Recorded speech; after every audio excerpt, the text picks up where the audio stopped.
Jayom Vishnupad Paramahansa Parivrajakacharyashtotarashata Shishimat. His Divine Grace Bhakti Siddhanta Saraswati Goswami Maharaj Srila Prabhupada ki Ananta Koti Vaishnava Vrinda ki ISKCON Founder Acharya Srila Prabhupada ki Sat Goswami Prabhu ki Nama Acharya Giridhari Das Thakur ki Prem se kaho Sri Krishna Chaitanya Prabhu Nityananda Shri Advaita Gadadhar Srivas Adi Gaura Bhakta Vrinda ki Shri Radha Krishna Gopa Gopinath Shama Kunda Radha Kunda Giri Govardhan ki Sri Vrindavan Mathura Dhama ki Sri Majapur Navadvip Dhama ki Purushottam Kshetra Sri Jagannath Puri Dhama ki Ganga Maji Jamuna Mai ki Bhakti Devi Shrimati Tulsi Maharani ki Their most beautiful Lordship Shishik Kishore Kishori ki Paramakaruna, their most merciful Lordship Shishi Gauranitai ki their most merciful Lordship Sri Jagannath Sri Baladev Shrimati Shubhadra Maharani ki Sri Harinam Sankirtan Jagya ki Karantara Srimad-Bhagavatam ki Nitai Gaura Premanandi. Oh, glories to the assembled devotees. Oh, glories to the assembled devotees. Oh, glories to the assembled devotees. Oh, glories to Shishi Guru and Shigauranga. Shimate Rupa. The spirit of our spiritual master, the only way by which we can attain to pure devotional service. Bow down to his lotus feet with awe and reverence. By his grace, one can cross the ocean of material suffering and obtain the mercy of Krishna. My only wish is to have my consciousness purified by the grace and amazing from his lotus feet. Attachment to his lotus feet is a perfection of pure consciousness. He is my Lord.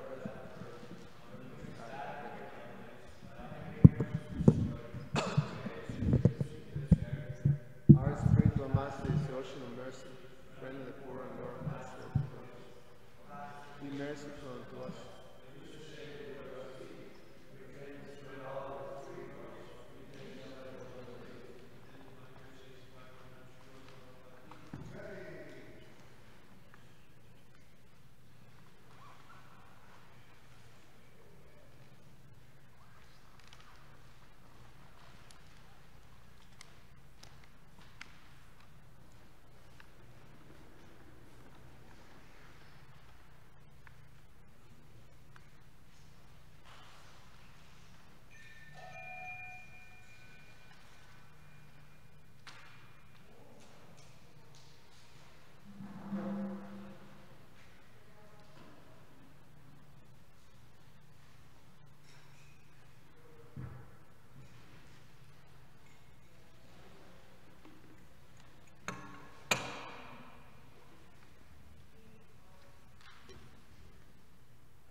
Jaya Radha Madhava Kunja Bihari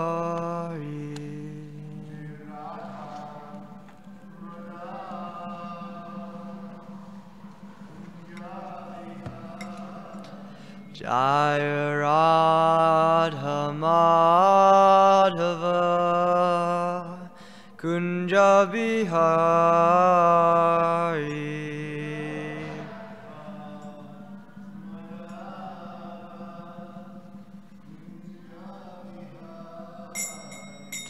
Jaya Gopijana Vallabha Giridhari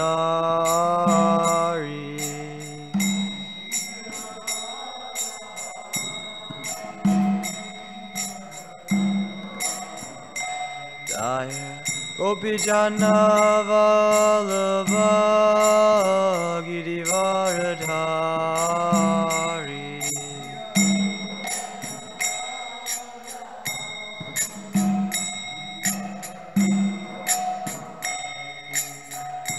Yashodanandana Brajajanaranjana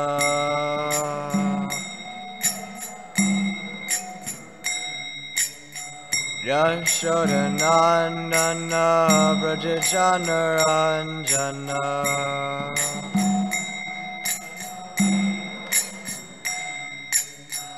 Yamunatiravanachari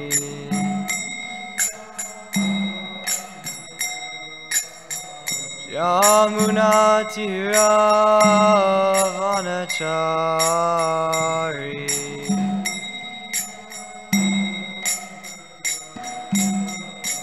Jaya Radha Madhava Kunja Bihari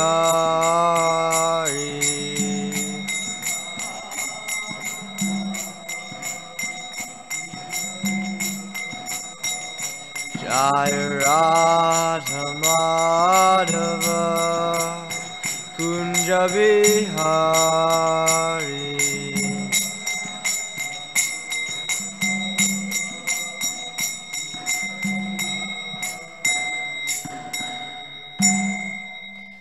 Prabhupada ki Gantara Srimad-Bhagavatam ki Shishi Kishore Kishori ki Thai Gaura Premanandi Hari Hari Bol.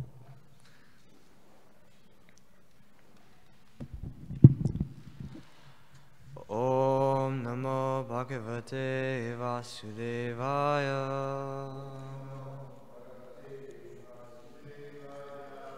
Om Namo Bhagavate Vasudevaya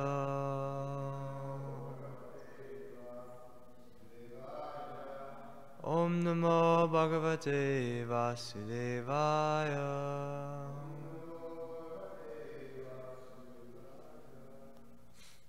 It's on the first on the computer. Here you go. On the internet application and the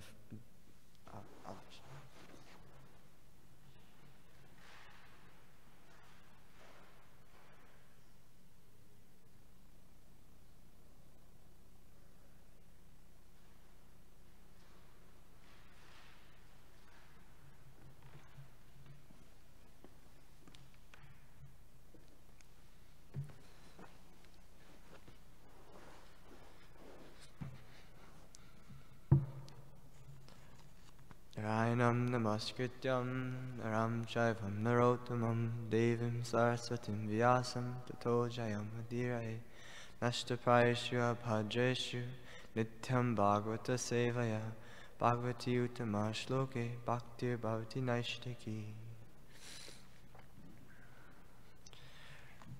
Hi Krishna. Reading from Srimad-Bhagavatam, 9th Canto, Chapter 18, Text 23.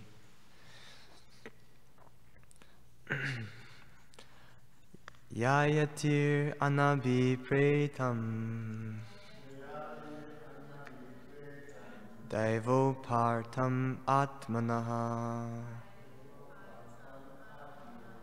Manastu Tadgatam Buddva Pratijagaha Tadvachaha Yayatir Anabi Pretam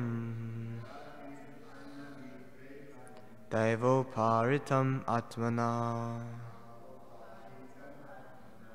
Manastu Tadgatam Buddva Patijagaha Tadvachaha Yayatir Anabi Pretam Devo Partam Atmana Manastu Tadgatam Buddva Pratijagaha Tadvachaha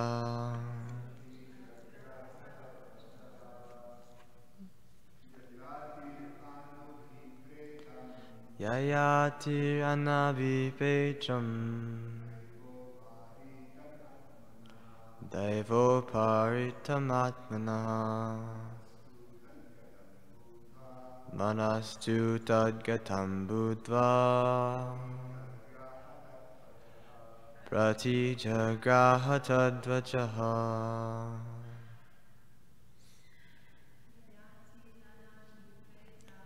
Yayati anabi petram Devo paritamatmanaha manastu tadgatam buddva patijagraha tadvajaha Yayati King Yayati Anabhipetram not liked Deva uparitam brought about by providential arrangements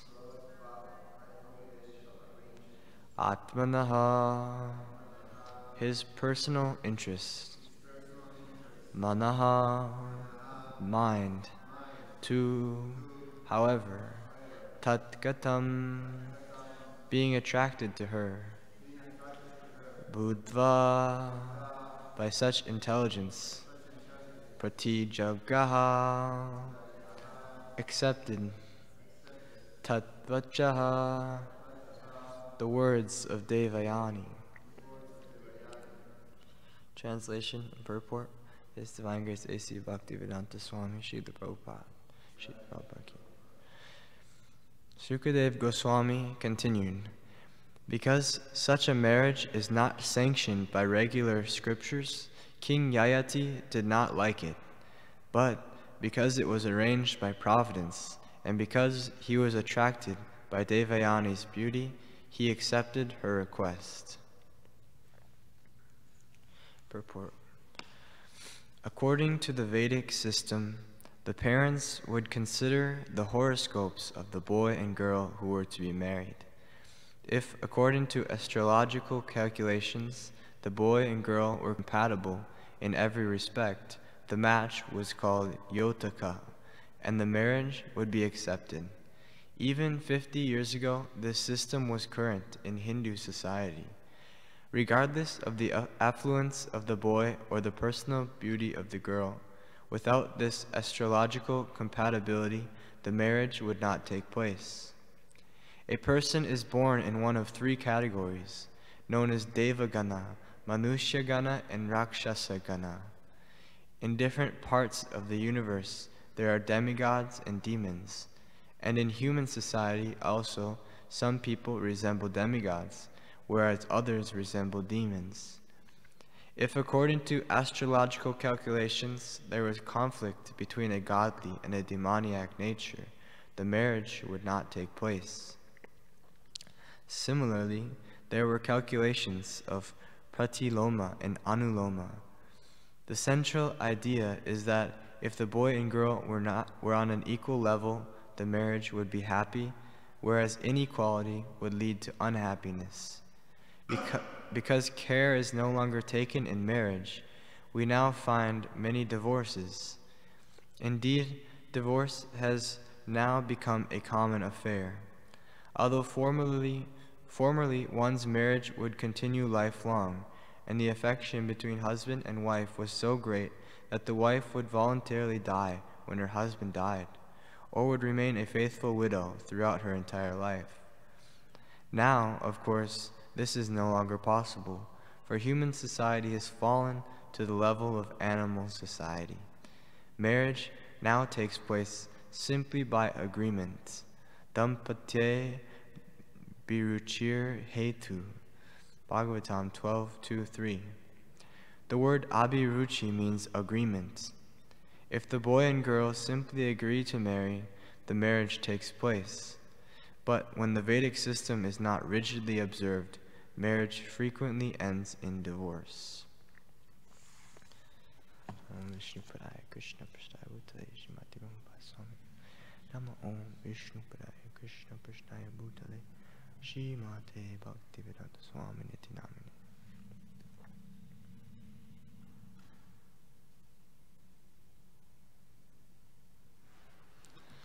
Hare Krishna. Try to share some thoughts that I've had while thinking of this verse. Probably nothing new that you guys know, is you're all senior to me, but I'll take it as a service to try and speak, and so we can discuss the Bhagavatam together.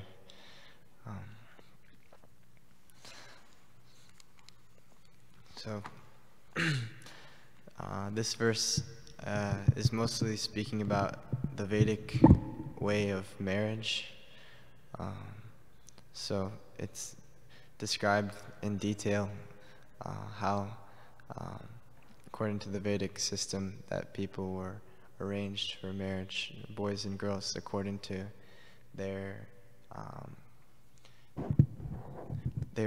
would read their astrological calculations and see if they were fit matches according to their level of, it said in this verse, like their godliness or demonic mentality. So according to this, if they were on an equal level in this regard, then they were seen as a good match, and this was seen through their astrological charts. And it's compared to this current time where people, at the end of the purport, is described a verse from the Bhagavatam that boys and girls simply agree to marry based on their agreement. They just agree to do it themselves, and there's not this in-depth understanding of the personal nature of each individual and the whole cultural support of their families who support and give their blessings and for the success of their marriage. So then it just comes down to two individuals who agreed to join together, and they're on their own basically without the support of all the Vedic instructions, and said that it frequently ends in divorce. That we see that most people aren't able to maintain this marriage or this commitment without this very systematic way of arranging people to join together for such a long commitment in life. I wanted to speak a little bit about just going off what Nityananda Prabhu was speaking about on Sunday. He was speaking about a few principles of Dharma from the Ramayana, and just the principle of Dharma in general. I was giving a class at a yoga studio yesterday about Dharma, and I shared my understanding of Dharma. The word Dar means to hold. Like the name I've been given, Giridhari. So Dar is there in Dharma. So Dar means to hold, and so the principles of Dharma are like the laws that hold society together. So, like the three principles that Nityananda Prabhu spoke about were, so the first one was false speech. So speaking anything that you're not able to follow through with, or anything that is not true. The second one was coveting someone else's wife. And the third one was committing violence against innocent beings. And I found these principles are really similar to like some of the 10 Commandments of Christianity, which is pretty interesting. How Srila Prabhupada often would say that like to Christians to just simply follow those commandments, and he would even recognize the Bible, the injunctions of the Bible as shastric, and he would say to follow these principles. So it's interesting how even within Christianity there is these principles of Dharma. So we can see that even in American culture, they're even in the recent history, they're following the process of Christianity pretty strongly. And like just before my parents' generation, my parents are like 50, so they were raised in like the 70s and 80s, and just before that, my grandparents' generation, they were strictly Christian, and the principles of marriage were very strong at that time.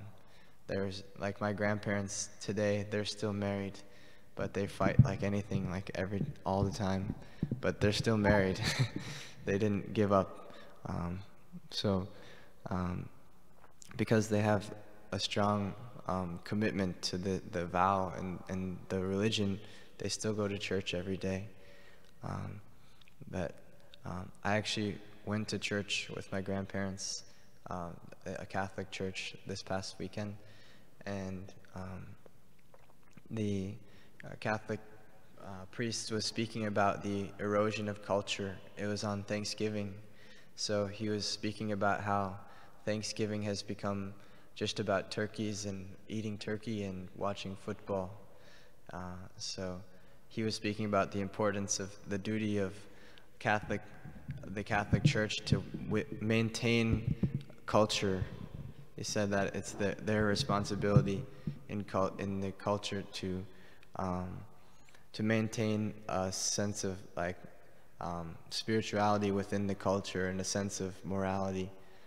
So he's speaking about the erosion of what's going on, where people are just taking it as something like you just eat and watch football. So he was speaking about, he made the observation of the erosion of culture, which we're seeing. It seems, as also reflecting on the culture of irreligion, like going against the religious principles, there's something like attractive about it. There's something like exciting or thrilling about breaking the laws of religion. So like the young people, they like to revolt against these principles of religion. They think there's this idea that this ancient system of like arranged marriage is like totally against their free will and their freedom, and so they take this great excitement about choosing their own marriage or living a life that they want to live rather than this orthodox way of living. And just sinful activity in general has this like excitement about it because it's so much in the mode of passion and ignorance. There's like this thrill that you're gonna get away with doing something like stealing or gambling or anything, crime. There's like this rush, this adrenaline rush that people get, and that there's like this quick little weird high and excitement that comes. But over time, this lifestyle, although it's like exciting, everything is destroyed in time by breaking the principles of religion. All things that are valuable, like personal relationships and family, even just in the material world, things that are valuable are destroyed by breaking these principles of religion. And people who, it's just in this verse it's saying that young people who just agree to get married based on their excitement, based on their attraction, it's unlikely that they'll be able to maintain such a commitment. So the Vedic system and the laws of Dharma are in the mode of goodness. So it's like, it seems kind of like not exciting, kind of like not so thrilling, or almost like dry. Like I have to follow what my parents say to marry someone that I might not really like right now, or I can't engage in any of these activities that are going on around me. So it seems like restricting or unexciting. But that's why devotional service is really, we have to find the higher tastes in devotional service, not just following the principles of Dharma just for the sake of ritual, but when we find like the reason behind Dharma, is to approach Krishna and to regain this all blissful life, like eternal life and blissful life. When we when we get a little bit of a glimpse of that higher taste and the happiness that comes from living a life in accordance with Krishna and with the laws of nature, we can see that in the long run it'll bring us great happiness. Whereas people who enjoy like this and they revolt against the principles of Dharma, they get maybe some excitement in their 20s and 30s, but when it comes to old age, they're completely distraught because they haven't cultivated their consciousness and understanding of the next life. So then after the enjoyment is over, they've broken all these principles, then all this regret and remorse and karmic reactions come, and they don't know where they're going next life because they're afraid of what they've done in their past. So this is the principle of acting in the mode of passion and ignorance against Vedic injunctions, that there's that thrill, there's that excitement. It seems like nectar in the beginning, but then afterwards it comes around as poison. Whereas someone who follows the laws of Dharma, it seems like it's boring or austere, but especially following the principles of Dharma in relation directly to Krishna, and when we follow that for our whole lifetime, then we get the ultimate benefit of knowing that we're going in the right direction. And when our bodies are growing older and we're having to move on, then we have this reassurance that we've lived a life of Dharma, and we have so much going for us, even though our material situation is coming to a close, that we have such deep reassurance. So that's the nectar at the end of living a life according to Dharma. So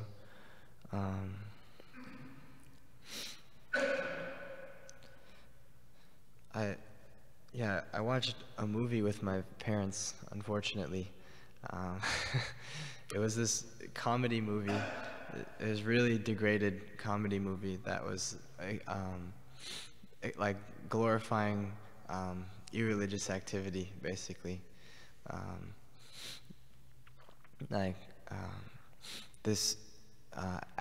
These people, they lost a bunch of money, so they couldn't send their kid to college. So then they came up with this plan to make a bunch of money really quick to send their kid to school. So they started like an illegal gambling house in their basement, like in their friend's basement or something. And then soon the plot comes where they started this and then they got into it, and then very soon their character became degraded. They became like a mafia, even though they were like soccer moms and like soccer mom and dad, like these innocent suburban people, but then they became like the mafia of the suburb, where everyone started coming to their gambling house, and quickly everything degraded. But there was like, in the movie, there was like this excitement. Oh, like they were kind of becoming like thrilling, like criminals basically. So just reassures that there's like this there's this attraction to sinful activity, but that sinful activity, ultimately everything collapsed on them. They were breaking so many laws.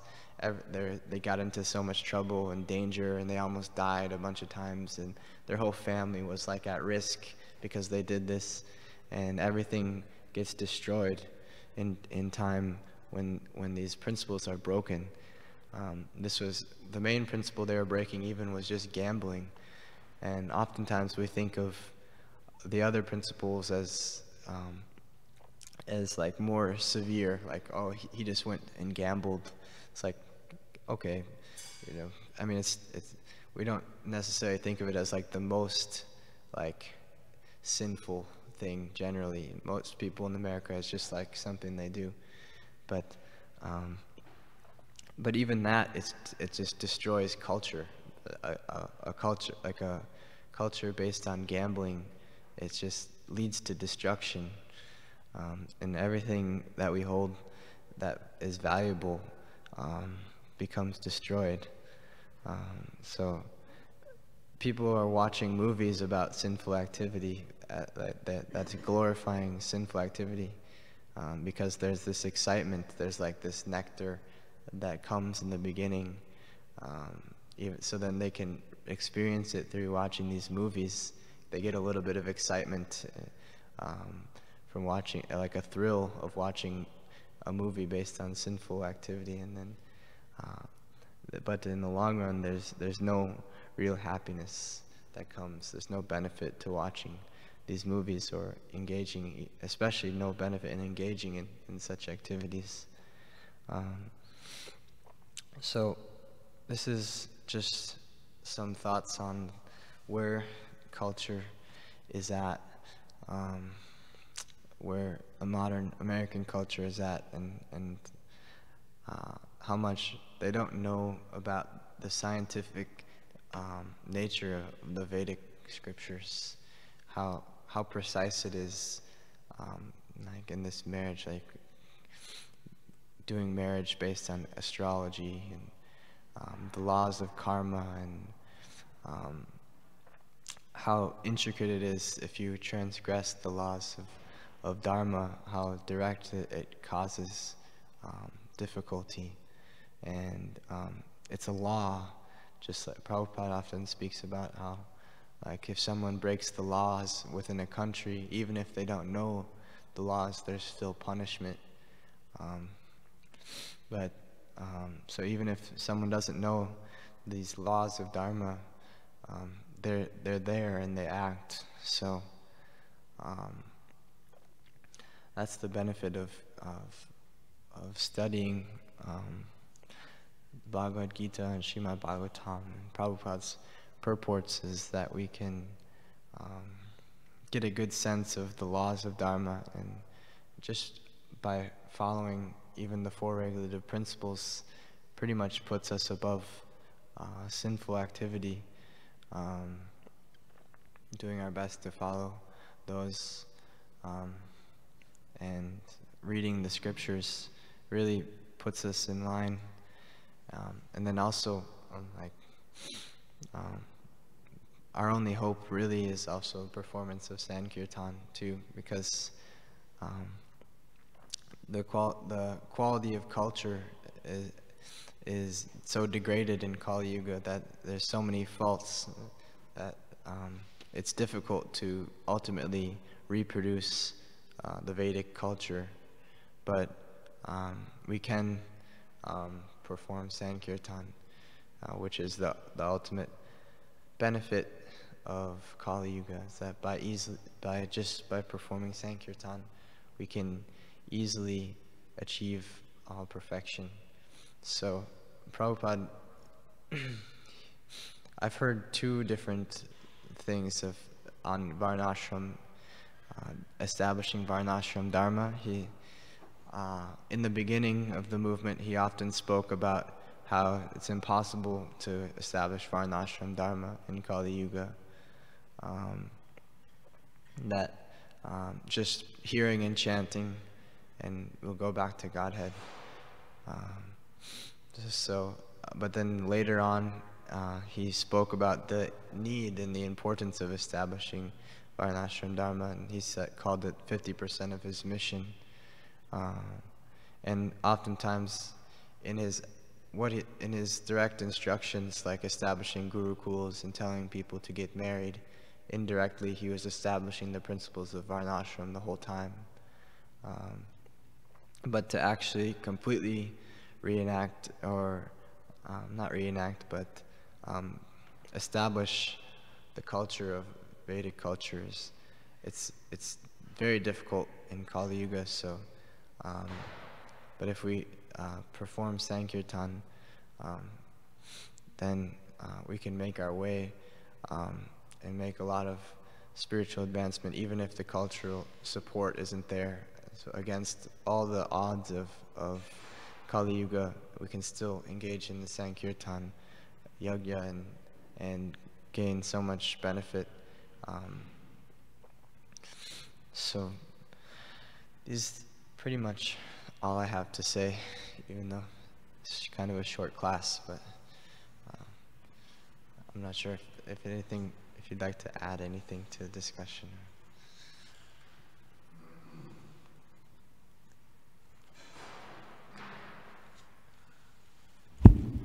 Thank you, Giridhari Prabhu. I was just thinking while hearing the purport of Srila Prabhupada and sort of recollecting on just personal experience of witness,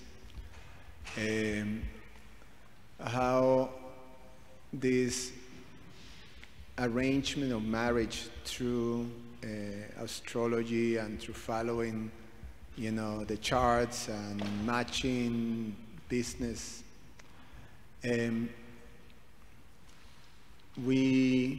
because we worked with kids through a good part of our spiritual life, my wife and I, we saw them grow, and then we saw them marry, and we went through the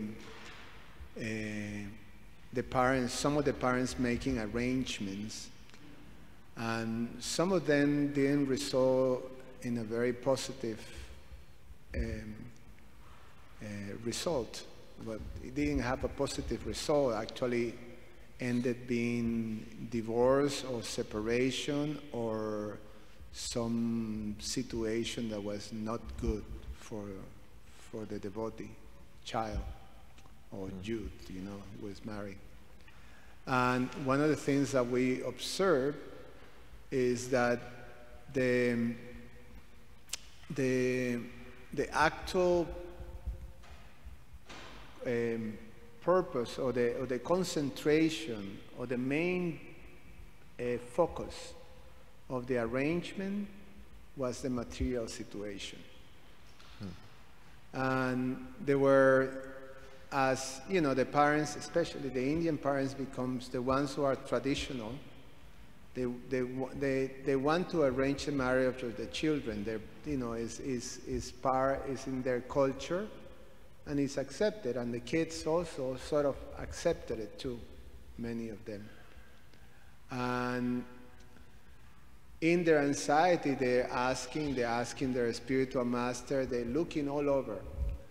And then we observe situations in which the spiritual master recommends a nice devotee. And the parents reject that in favor of some person that not a devotee, Indian, sort of pious, at least externally, but focusing on the material situation. So the whole thing is twisted, even within the culture, because as you point out is not Kali Yuga. The influence of Kali Yuga it permeates, even what is there traditionally within, what is left of Vedic culture. And the result is the same. Is situations of abuse, of incompatibility, like that. So it becomes, what Prabhupada gave us makes it very graphic. We see when we deviate to give too much focus to the material situation, then the results won't be the desired result, which will be a, progressive devotional result. And we see that in many situations, on the parenting. Right now, so much focus is on the material education and not so much focus on the spiritual education. There is this rush to actually have the kids being very well situated materially for the well-being of their future life, to the extent of sacrificing the quality of the spiritual education. So even in the community of devotees, and we see that that's why the strong Varnashram institution is necessary. And as you say, the solution that Prabhupada gave us is, is in their purposes.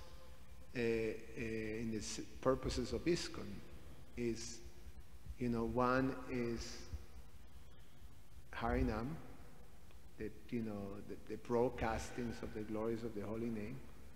Another one is education, is to very systematically, educate people in the teachings of the Bhagavatam and the Bhagavad Gita, and and so on. Prabhupada establishing temples, printing and distributing books, like that. These are the purposes, to be able to, really establish that. So, just a comment on your.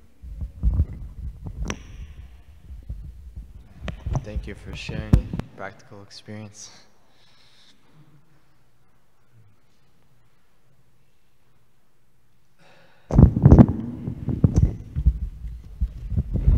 Thank you for your class, even though I wasn't here. Please forgive me for that, but maybe you could comment on some points. I mean, these points appear all the time, and maybe you could maybe elaborate on them. I would just like to comment on the last line that Prabhupada mentions in the purport. He says marriage frequently ends in divorce. And one thing I appreciate about our relationships is that they're all like marriage, and we can see that a lot of times they end in divorce. Durvasamuni wanted to divorce Ambarish. The Hindus and Muslims wanted to divorce Haridas, and Hiranyakashipu wanted to divorce Prahlad. But the reason I appreciated the great saints is that their happiness wasn't dependent on marriage or divorce, honor, dishonor, because they always took shelter of Krishna. And the reason I appreciate, like in the Bhagavad Gita, it says, Mahatmanas tumam partha daivam prakritim ashritaha. The word ashritaha means shelter. In the material world, we can't expect everything to be blossoming like spring. Sometimes we want everyone to be perfect like spring, but it's the material world. Mostly it's like winter for everyone. Everyone's cold-blooded. And we see that the great souls, they always take shelter of Krishna, just like we take shelter in a building when it's cold outside. And so my question is that a lot of times people make you feel guilty if you get divorced. Oh, you're divorced, you should feel, terrible about yourself. Your relationship didn't work out. Or if you don't have a proper education, if you don't have money. So what are some steps some people could do to, that people take painkillers just to get off of this roller coaster material existence, because things are not going nowhere. People are mistreating me. I don't have the proper education. I don't have enough money. So therefore, so what are some steps, devotees whose happiness is dependent on, their circumstances, the weather being nice. Still, we hear it in the Bhagavad Gita repeatedly, but still, people still, take shelter of painkillers and pills and stuff just to get off this, So I don't know how to rephrase the question. I think you understand what I mean, but maybe you could elaborate on some of those points a little bit. I guess just the one thought that I had was in regards to Srila Prabhupada's instructions when his disciples, especially like when disciples fell down from the sannyas order of life, he always encouraged them to continue in the process of devotional service. He said, don't worry about your fall down, just get married and continue practicing. So that's one thing, like Subal Prabhu was mentioning, that will never, there's so many faults in Kali Yuga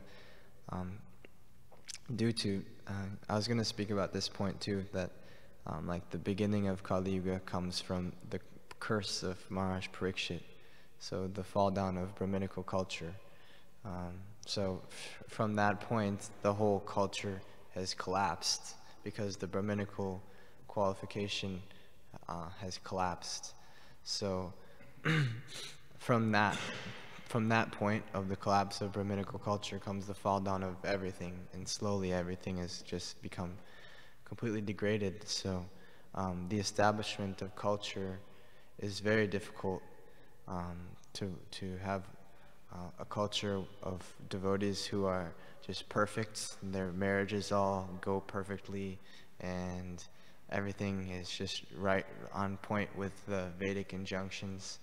It seems like it's basically impossible to do, but still Prabhupada instructed us to do that, to strive for that order for our material lives, and to support the chanting of Hare Krishna Maha Mantra. I guess my feeling is like just to be extremely encouraging to everyone in this age of Kali, and not expect a perfect system on the outside or externally, but continue to just strive for the essence of chanting, chanting and reading,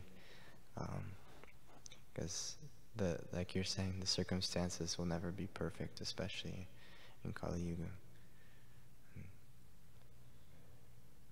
You reminded me of a story. Can I share a brief related story? I think I shared it before, you've heard it before, where one Prabhupada disciple named Kamrandar, he helped Prabhupada a lot with the printing of Bhagavad Gita in Japan, the Dai Nippon or something publishing company. Long story short, he did a lot of service for Prabhupada, but he left Krishna consciousness for 6 months.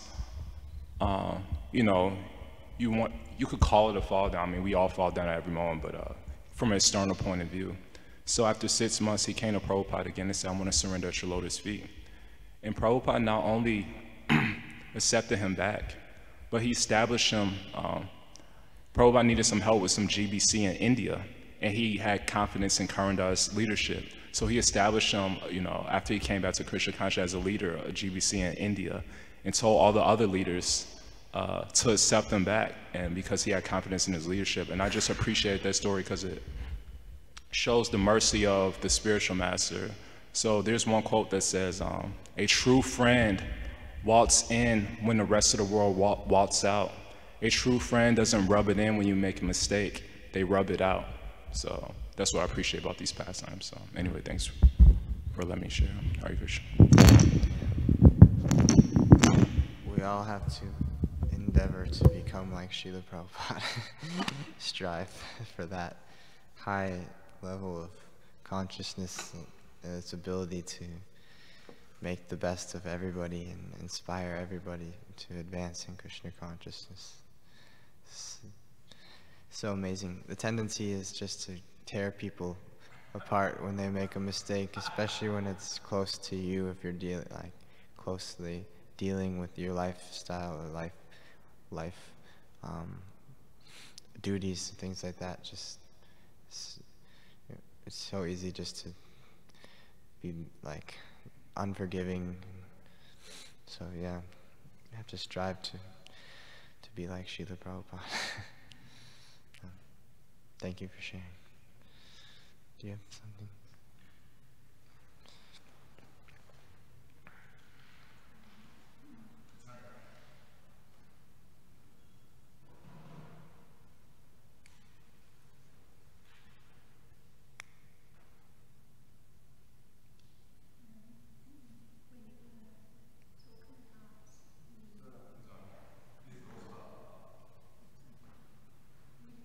Talking about the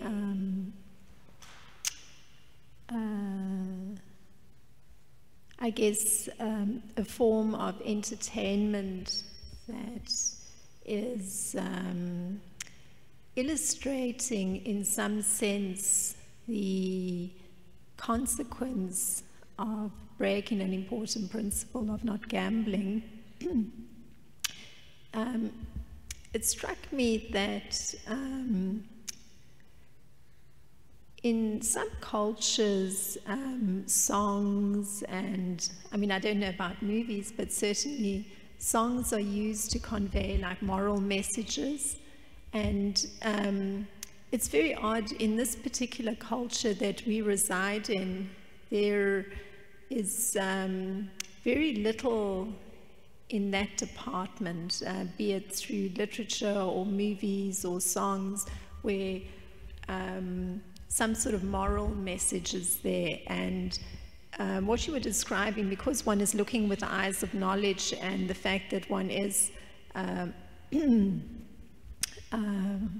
dharmic laws, then even being exposed to a movie that's made in this culture, one can actually appreciate it in terms of the, I guess, the graphic way that you were describing of the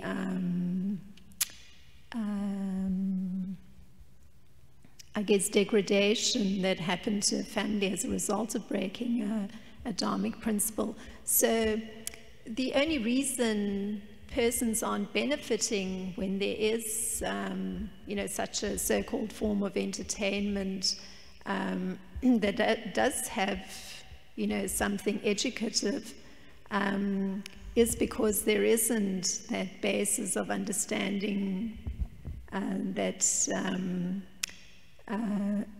society, the necessity for society to be resting on what you pointed out, being held up by dharmic laws. So I was just reflecting on that based on your sharing exposure to some form of expression in this culture. Thank you. Okay, anything else? Chaitanya Prabhu, any comments?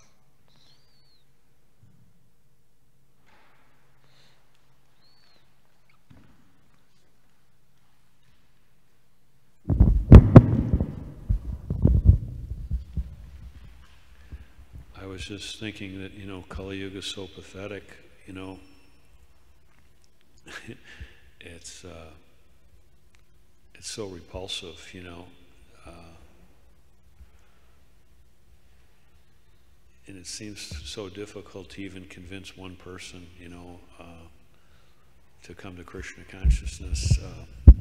I was thinking of Prabhupada and Allen Ginsberg, you know. Allen Ginsberg was saying, well, when I'm with you, Srila Prabhupada, everything's fine, but when I go out there, it just becomes totally chaotic. So I was just reflecting on that, you know. It's so disturbing, but 16 rounds in the 4 regular principles can, you know, get you through that. So that's what I'm, you know, I learned from that. Thank you. Jai. Srila Prabhupada ki jai. Gantara Srimad-Bhagavatam ki jai. Thai Gaur Premanand.